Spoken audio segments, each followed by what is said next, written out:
দুর্নীতি ও তোলাবাজির অভিযোগে গ্রেফতার করা হয়েছে দাসপুরের প্রাক্তন তৃণমূল বিধায়ক মমতা ভূঁইয়ার ছেলে কুমারেশ ভূঁইয়াকে। তিনি দাসপুর ১ নম্বর পঞ্চায়েত সমিতির কর্মাধ্যক্ষ পদেও ছিলেন। রবিবার রাতে কুমারেশ ভূঁইয়াকে গ্রেফতার করে দাসপুর থানার পুলিশ। গ্রেফতারের খবর ছড়িয়ে পড়তেই এলাকায় রাজনৈতিক উত্তেজনা তৈরি হয়। স্থানীয় বিজেপি নেতা কর্মীরা রাস্তায় নেমে বিক্ষোভ দেখান এবং কুমারেশ ভূঁইয়াকে নিশানা করে চোর চোর স্লোগান দেন।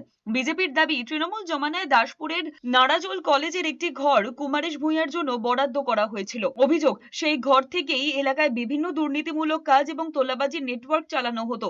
যদিও এই সমস্ত অভিযোগ নিয়ে এখনো পর্যন্ত তৃণমূলের তরফে আনুষ্ঠানিক কোনো প্রতিক্রিয়া মেলেনি। এদিকে তোলাবাজির অভিযোগে তৃণমূলের শ্রমিক সংগঠন আইএনটিটিইউসির আসানসোল ব্লক সভাপতি রাজু আলুওয়ালিয়াকে গ্রেফতার করেছে আসানসোল দক্ষিণ থানার পুলিশ। সোমবারই আসানসোল আদালতে হাজির করানো হয়েছে রাজুকে।